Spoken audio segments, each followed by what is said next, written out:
It's trash day, I'm putting you out, it's trash day. Putting you out, it's trash day. Putting you out of my mind. It's trash day, I'm putting you out, it's trash day. I'm putting you out, trash day, I'm putting you out of my mind. Now I'm gonna clean up, now I'm gonna clean up, now I'm gonna clean up the house. I'm taking all your garbage, taking all your garbage, taking all your garbage. It starts with some beer, so you shouldn't have fear. Two garbage guys with facts, but they both still have tact. It's that time at last for the best damn podcast. It's Can Crusher Day! Welcome to Can Crushers Wrestling Podcast. I am the English professor alongside your host, Mark Martinez. Today, Mark, we're going to talk to none other than the Perfect 10 Baby Doll. This is going to be exciting. I want to ask her everything about the Horsemen. You know, that's the hottest thing that we had growing up, John. I'm just so excited to talk to Baby Doll. And what's in the envelope? I need to know what's in the envelope. That is the burning question. Yeah. So, along with her daughter as a wrestler, there's a lot to talk about with Baby Doll. It's going to be a jam-packed... Her parents were wrestlers and promoters. Oh, that's right. Yeah, that's right. So it's in her blood for sure. We're going to hear all of that and more right after this word from Collar and Elbow. Yeah, and where you get some great shirts, right? Absolutely. They are great shirts. We say it all the time. All the time. They're comfortable. There's new merch out right now, so go to collarandelbow.com, and we give you 10% off if you do something. If you use Can Crushers as a promo code, capital C for Can, capital C for Crushers. I wear my Can Crushers shirt when I go to jiu-jitsu to wrestle. It makes me feel like a badass. How about you wear your Collar and Elbow shirt, not call it? You don't have a Can Crusher shirt yet. Oh, yeah, I meant Collar and Elbow. Good job. Thanks. Let's go talk to Al. All right. Wrestling. A love and a passion we all share. I've started a wrestling brand. The wrestling brand. A brand founded on the aspects of wrestling. Two entities working together to create a product that connect emotionally for people everywhere. Collar and Elbow is the brand. Passion and love for wrestling is the drive. I am Al Snow, and this is Collar and Elbow, the wrestling brand.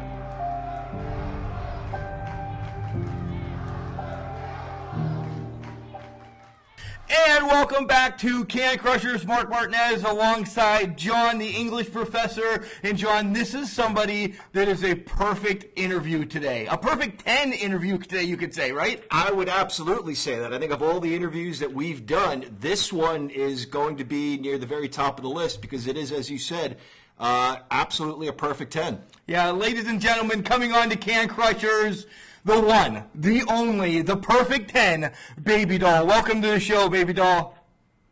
Hey, y'all. I mean, this is quite an intro. I mean, we haven't had the intro, or you're already thinking it's going to be perfect, so a lot to live up to. Yeah, thanks. Hey, let's jump right in. Everybody knows you grew up in a wrestling family. Your parents, wrestlers, promoters. Tell us what it was like to grow up in a wrestling family. What did they tell you? What didn't they tell you? What did you kind of see on your own? Well, when you grow up in it, you don't know anything different. It was really bad on TV every Saturday doing the promos for the TV that came out of Amarillo with the Funks and Dick Murdoch and Dusty and all those guys that came through in like the late 60s throughout the 70s. And always, everybody knew that your parents were wrestlers and that, that they had the show. So it was very unique. It was, not only could my dad beat you up, so could my mom. Nice. Growing up, looking up to some of those, did you have any wrestlers that you're like, oh man, you cling to that one more. You know, you said Dusty or Dick. Was there anybody that you followed around a little bit more? Gosh, it's kind of hard to say. It's because when the guys came in, a lot of times it was only for like maybe 6 months to a year, and then they moved on because there were so many territories for guys. Like when the Hart Boys there was, I remember Bruce and a couple of the other guys that actually, and they spent like 3 weeks to a month and trained with Terry and Dory Amarillo. So I got to meet them whenever they were very first starting out. Beyonce before, you know, like when he was going to school up at West Texas State. And, of course, like Gino, Tully had come through. It's kind of hard to, God, there were so many of them because we had, like, the Sheik. I got to carry the steak for him when he worked for my dad. It was like, who didn't come through? And then Andre was really cool. I used to get to drive him to, like, the spot shows we picked other spots, or places like that. I get to drive him, till him back, and I came to Germany and told vodka, brass vodka. It was, like, really, really, really good. And about a month after he had left, I got a package, and he actually had Frenchie mail me a case of that vodka. Oh, nice. So it was, Wow, a whole it case. was just really, really, really cool. Yeah. Well, it was like 4 bottles, but that was like the case at the time. Right. But, you're like 18, 19. Well, that's pretty cool. Yeah, For absolutely. sure. Yeah, For sure. Vodka's cool at any time. Exactly. And especially from Andre, you'd never think that he is with his schedule, but that's just how he was. So you mentioned Keith and Bruce. So the Harts were coming all the way from Calgary to work in your parents' promotion and train there? Well, actually, it was working for Amarillo, which I see. Amarillo had a pretty good sized territory at the time because they were working 7 nights a week, and it was called because you kind of had a loop of what you did. And so, like Amarillo and Lubbock, Abilene, El Paso, Albuquerque, all through, like West Texas through there. So they came down 2 different summers, and for a little over a month each time. And what was the relationship like between promoters? Was it a competitive spirit, or did you guys sort of feel like we're all in this together? Was, from what I remembered, it was pretty well, like, with the Amarillo territory, everyone worked together. I don't know competition, the other promotions. My parents kept us secluded from it. I mean, my brother and I work concessions and sell programs and do different things like that. But as a show, we very rarely programs unless my dad would buy cases of beer, and he'd have a case of beer in each dressing room for the guys after we iced down the beer in the afternoon. And that was like the only time that we got to go in the dressing room was like when we were icing down the beer. Kayfabe was king at that time. In fact, I wasn't really smart to business until I had my very first match with Gino and Mike in San Antonio, Texas, when they first gave me the finish, and it was like, oh my gosh, that's how they do it. I had no clue. I kind of had an idea, that, you kind of have the basic idea, but I never knew exactly the whole of, like, what we did. And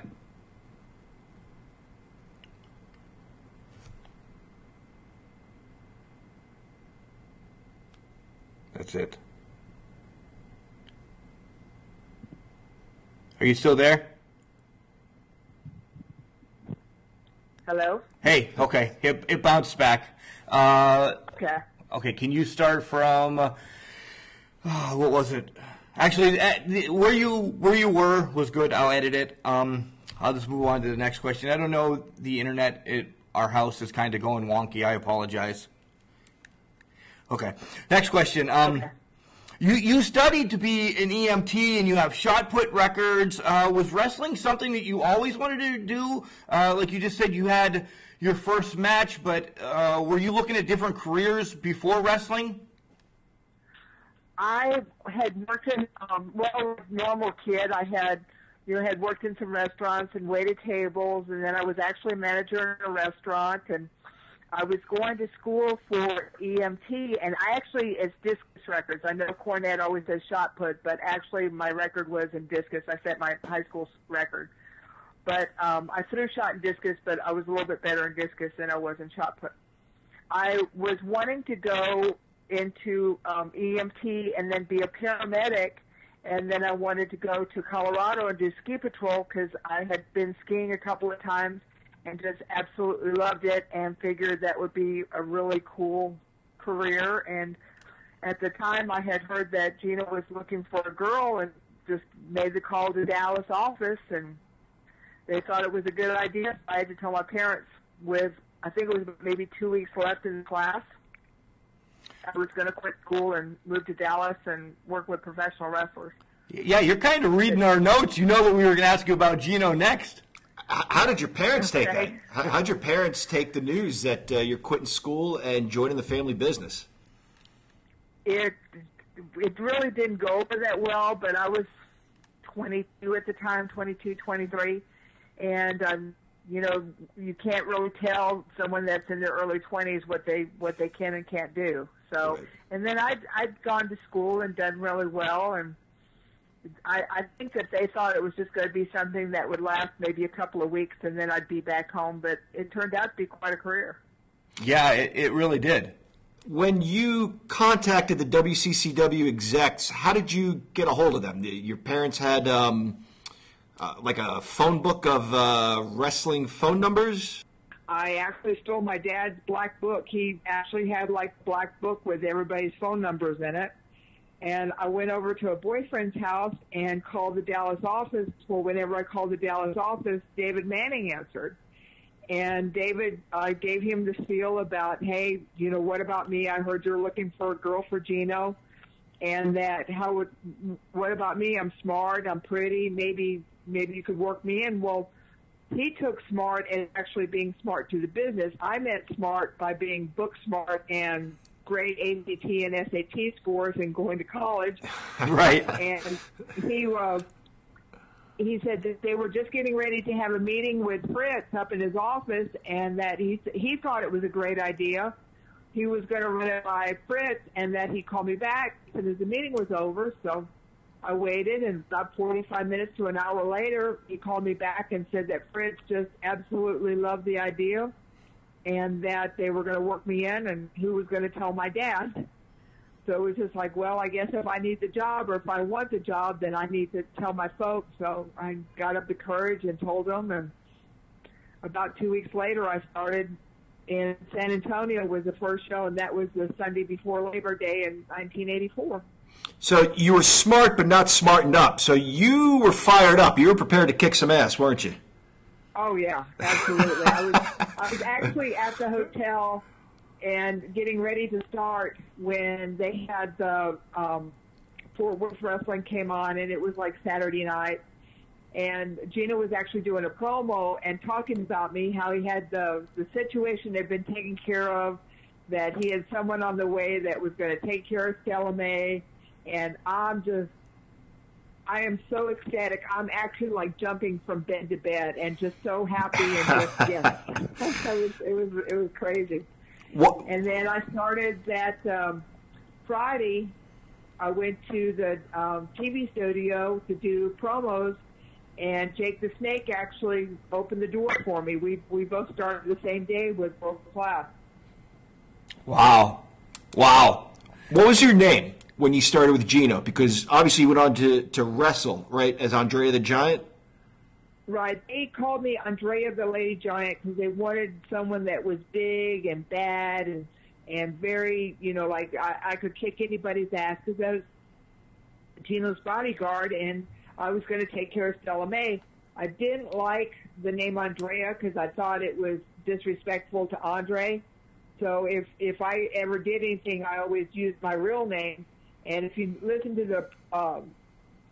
the commentators, half the time they're calling me Andrea, and half the time they're calling me Nicola. So. Oh, wow. Wow. Well, I'll have to go back and find that. I just confused everybody. So then we ship over to Jim Crockett Promotions, and you're pretty much thrown into what, we're both 42 years old, and you're thrown into our favorite feud of life. You have Magnum, Dusty, the Horseman, you, and how is that just blown up then compared to where you were with just WCCW? Well, in like Dallas, because I worked from like Labor Day to Christmas Day for World Class, so that's what, September, October, November, December. So I worked for 4 months for World Class.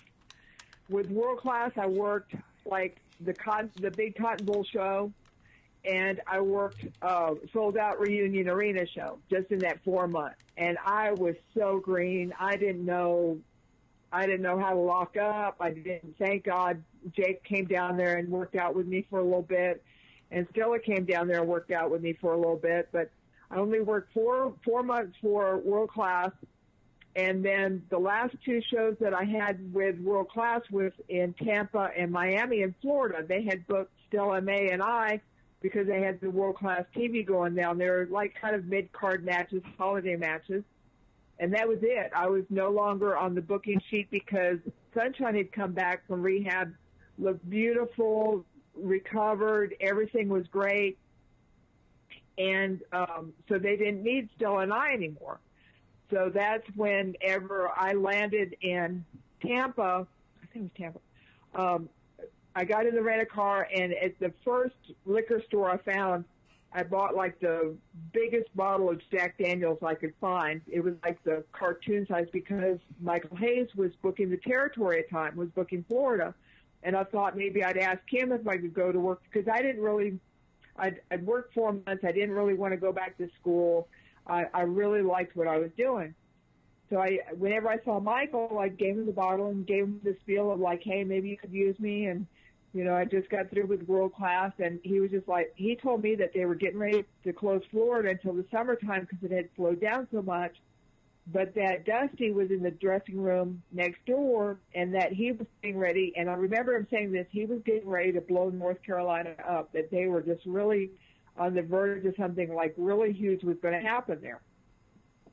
So I go across, and Dusty is sitting in the chair, and Tully's standing right next to him, and they're kind of going over their match. And I give them the deal of like, hey, I'm looking for somewhere to go. And they kind of look at me. Well, I had no idea that they were actually looking for a girl for Tully. They'd had the contest. They'd done promos on it. They'd had girls sending videotapes and pictures and Polaroids and the whole thing. So they were actually looking for a girl whenever I walked through the door. And Dusty just knew at that time that I was perfect for it. Later on I found out that they were actually looking for Sunshine, but whenever they saw me, it just they just saw that it was going to work. So whenever I had my match with Stella, I'm walking to the ring and I look over and like Dusty's standing on the outside of his dressing room door, and off to the side, then Tully's standing on the outside of his dressing room door. So I have my match. And I look over because in my head I'm like, if they're still out there, I've got it. If I don't see them, I don't have it. And they're both still standing there. So I knew I had the job. I knew that I kept their attention that long enough to where they were intrigued. And sure enough, they called me back there and wanted to know whenever I could head to North Carolina, and told them that, just whenever. And they said, well, let's do some promos, let's do some videos, and let's get this built up. We'll have you come in February. So I was like, fine, well, this is like Christmas time. So I was like, fine, I can do that.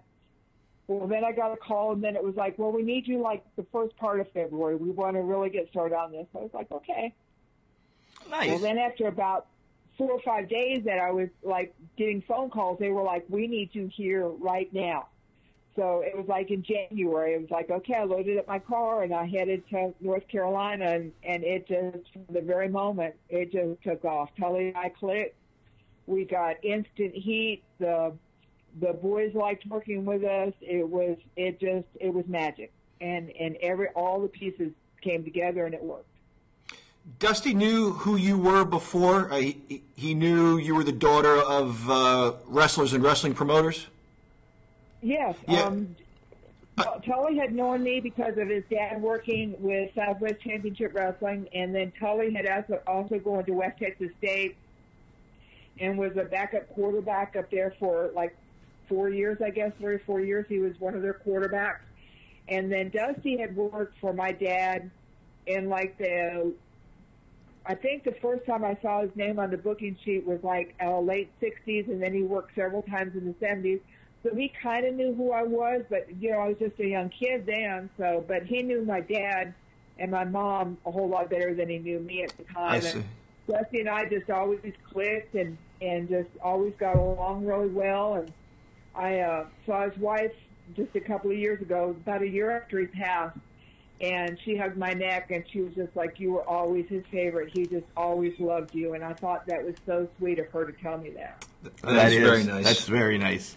Yeah, especially coming from a wife. That's the highest compliment I can ever get. Right. It didn't occur to Dusty, though, seeing like he saw you in person and said, wow, she's perfect. She's exactly what we need. But it hadn't occurred to him to kind of maybe go looking for you, knowing that you were in the business, maybe having seen you before? Not really. They were actually looking for Sunshine whenever they were like actually thinking about, well, we really need to get a girl, because they weren't wanting to get a girl that was a fan or a mark. They were wanting someone that was in the business. And since Sunshine was really so over for about 2 years before this had all happened, because she had worked world class for a while. She'd worked with the Freebirds and all them. Jimmy Garvin. Jimmy Garvin and then she'd been working, I know, for well over a year, so everybody knew her, and she just had that perfect face, and she was like the perfect size, and I copied everything she did. That's all. She was so over, I copied everything. Whatever works. Yep. Tully loses to Dusty, and Dusty, I'm going to try to do my impression here, gained the 30th of baby doll for 30 days and 30 nights, if you will. Right. How was that? Was that pretty good? Did I do a Yep. good impression? Thank you. That's all right. B+. Thank you. B+, if that. Take us through working with Dusty now, the vignettes you guys filmed where he was trying to treat you how a lady should be treated. We went to Nelson Royal's ranch that he had up there in Mooresville, and I got to muck out a stall and got to kind of fool around with the horses a little bit. And then we did the deal where I saddled up Floyd and rode away, and it was rough. It was really, really rough with Dusty because he's a baby face, and at the end of most of our matches, he would wrap the cowbell around my neck and then like actually drag me back to the dressing room because I didn't want to be with him. So it was rough because the people were like beating the crap out of me, and he's trying to like get me back to the dressing room. And it was, I remember there was a meeting with him and Jim Crockett where he told Jimmy that we need to give her some time off. She's not going to last the 30 days. The fans are going to kill her. And that's when we did the vignette where I rode off on the horse, and I believe I got like 6 days off. I went to Texas and got to see my folks. But he was actually in fear for my safety because the people – well, back then we didn't have like the security and the guardrails. Right. And everything. People were so close, and when you have anywhere from 8,000 to 15,000 people that hate you, I mean, there's only so much you can do. And, you know, he's not going to pick me up over his shoulder and carry me back every night or trying to shelter me. I mean, we've got to keep up with the whole gimmick and the whole angle. He and Magnum rode together, either in the Porsche or in Magnum's Mercedes, and then I got to ride with Sam there for like 30 days. And it was rough. It was really rough. Fans were brutal. I got beat up a lot. Wow. Speaking of getting beat up, Beautiful Bobby and Sweet Stan were always my favorite team with Jim Cornette, the Midnight Express. Even I couldn't believe Cornette would stoop so low as to put his hands on a woman. Tully Blanchard smacked you. Were you okay with some of those angles with, like, Jim Cornette cracking you in the head with a tennis racket, with Tully Blanchard hitting you in the face? Was that okay with you? I couldn't say no. What am I going to do? Right. I'm not going to do that. I didn't have any problem with it because I figured as being a girl, and at that time I was privileged to be there. There weren't any other girls at the time that was doing what I was doing, and at any time, I mean, if I pitched a fit and said no, I could have very easily been replaced, and I knew that. And not that they could replace me with anyone that could draw like I did, but I could have been replaced at any moment. So I'm not going to pitch a fit. I'm going to be glad that my name's on that booking sheet every week, and I get a check every week, and I'm getting to travel, and I'm one of the boys. And even if I didn't like it, I couldn't say no, but there wasn't anything. I would much rather be smacked in the face than spanked, and I'm glad that they never went with the spanking thing. You know what I'm saying? Absolutely, that's a great point. I have no problem with what they did because, like, the deal was because Dusty smacked me one time, and if you hear the crowd, he was afraid that it was going to turn him heel, and he took a big chance of doing that because at that point, hitting a woman the way he did, I mean, they could have easily turned on him, but I was such a heel at the time, and people hated me. They wanted him to actually beat the crap out of me. Yes, they did. That went well. Yeah, this was long. Go ahead, I'm sorry. And then when Tully slapped me, that was like instant babyface. That put so much heat on Tully that it was unbelievable. You know what I'm saying? You could actually feel the temperature of the building. You could actually feel the heat from the people that they got so mad at him for hitting me. And then when Cornette did the tennis racket, Cornette actually had death threats, and I actually got letters from guys that were in prison that said that whenever they got out that they would be happy to take care of him. Oh, my God. That's unbelievable. Wow.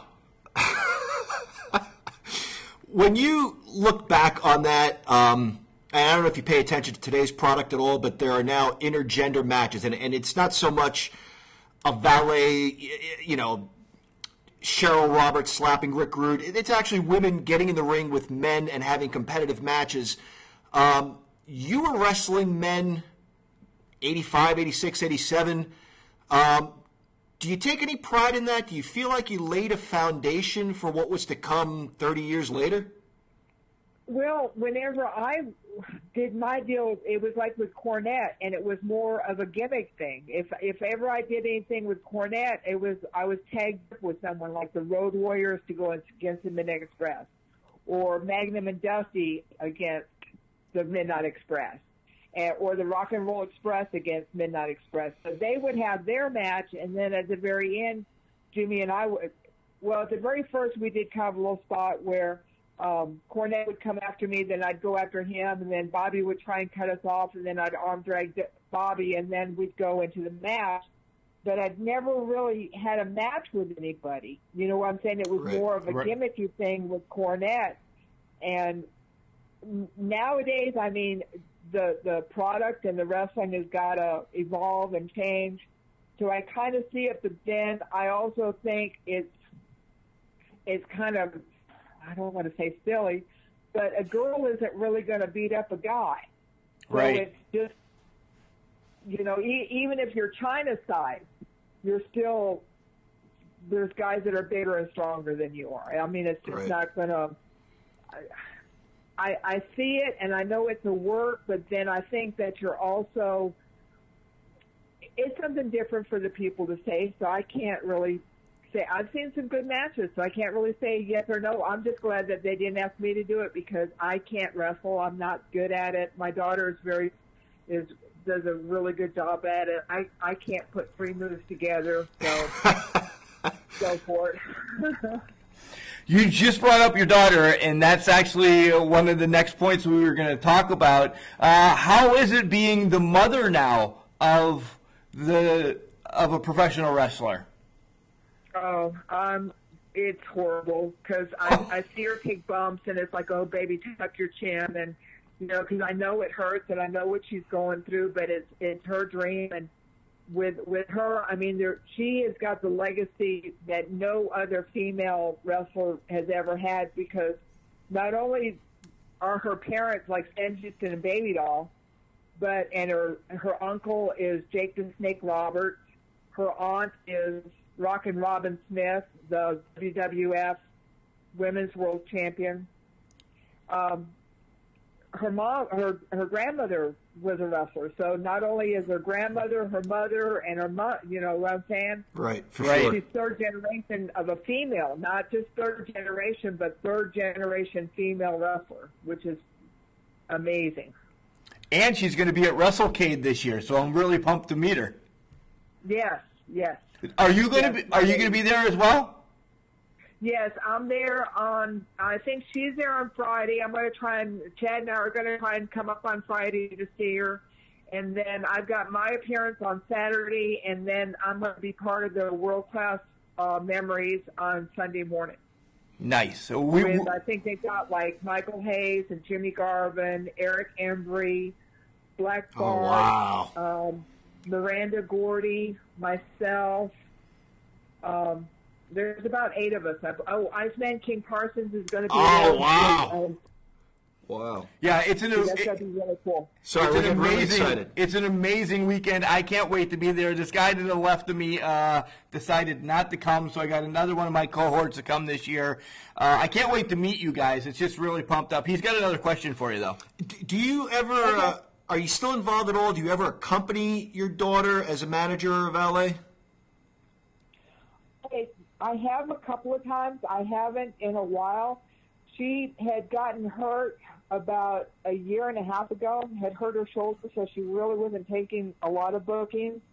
But I have worked with her. I think the last time was a show up in Ohio when she wrestled against Angelina Love. That was a really, really, really good match.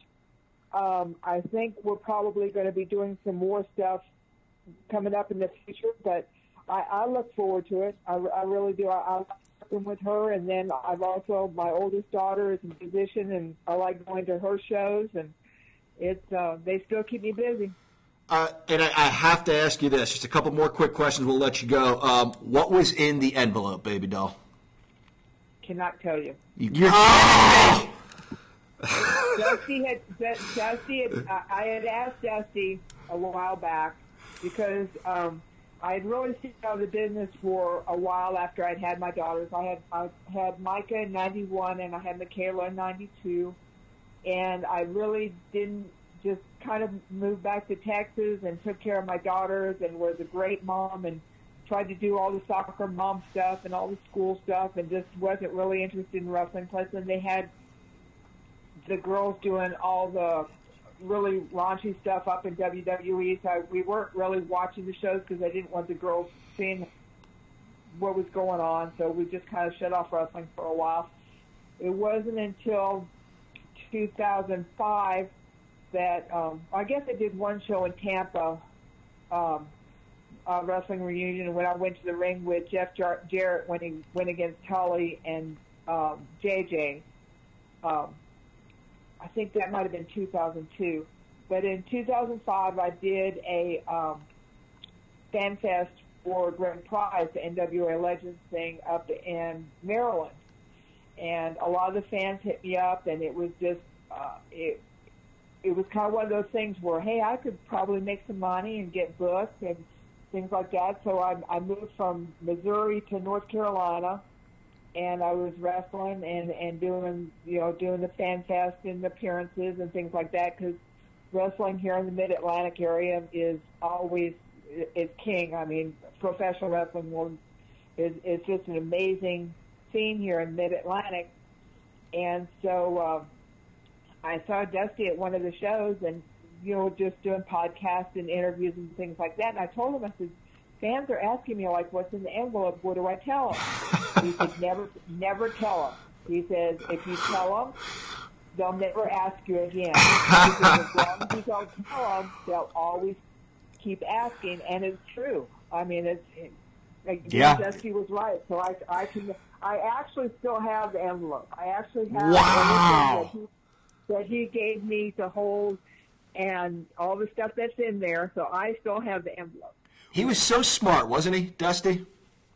Oh, he was a genius, absolute genius. And I look back at my career and who I got to work with, and in just the short amount of time that I actually worked, because I started in 84, 85 and 80, and half of 86, I worked for Crockett. I came back for a little bit, for just a couple of months in 87. But maybe just a little over 2 years of being on the road, and I got to work with Gino and Jake and Chris Adams in World Class. I got to work with Tully, Dusty, Magnum, Flair, the Four Horsemen, with Jim Crockett. So I actually just got to work with the absolute best of the best. For sure. You really did. For sure. Yep. Baby doll, before we get to talk about some of the charities that you help out and support, would you do a photo op with the envelope? I think that would be a great. All us nerds. That's a great idea. Really want to take a picture with the envelope. At least I do. At least I could bring that to WrestleCade. Yes. I sure could, because I'm going to do the Andrea thing on Saturday. I'm actually going to do the leathers and the spikes and do my hair up on Sunday for Andrea. But yeah, I could actually do that on Saturday. That's awesome. That's good. Good. And you're not going to be there, John. All right. So we know you help out a lot of charities, and this is the time that we just want to give you, open mic. And please tell everybody, how you can help out, where you help out. Well, I like to, when people ask for like autographs or 8x10s, I ask that they make a contribution to either CMN or St. Jude's. And there's also a young lady by the name of Haley Davis. Her little boy, Zachary, 5 years old, has cancer. And if people will hit me up, I'll give you the link for their GoFundMe page. Haley and my daughter, Michaela, went to Byrd High School in Fayetteville. They graduated together. And they've stayed close throughout the years. But I always like for some money to go to Haley so that she can help out with her little boy. Nice. And tell everybody where they can find you. I know you're on Facebook, but where else are you? Are you on Instagram, Twitter, or anything? I have Twitter under Nicola Roberts Bird, and then my Facebook is under Nicola Roberts. And then you can always just Google, Nicola, and everything pops up. Just my first name, the Nickla. We want to thank you so much for joining us today, Ms. Roberts. This was a lot of fun. It was. Well, good. I'm glad. And I look forward to meeting you guys at WrestleCade. Yeah. Thank you. Thank you so much once again to Ms. Roberts, Baby Doll, the perfect 10. Mark, there have been valets. What a sweetheart. She really is. She really is. There have been valets, but there's only one Baby Doll. There really is only one Baby Doll. And, John, the story of her actually being not scared, but beat up by fans when Dusty had her was unbelievable. Yeah, literally attacked by fans. But then on the flip side of that, once she saw the light and went babyface and joined Dusty Rhodes, she had people willing to fight for her. Yeah, man. I can't wait to meet her at WrestleCade. I'm so going to throw this in your face. I was going to say, you're throwing it in my face, aren't you? I am. Yeah. I'm excited. All right, enjoy. Tell her I love her. Tell her I said hello. I'm getting a picture with the envelope. That was a great idea. I hope more people take advantage of that. And I hope it's, for your sake, the actual original envelope. She can have any envelope. Why should stuff some papers in there? Won't let anybody know. It's the real envelope. Stop. All right, you tell yourself what you have to. You're just telling yourself because you're not going to be there. That's true. Again, thank you, Baby Doll, for making this possible. We had a great time.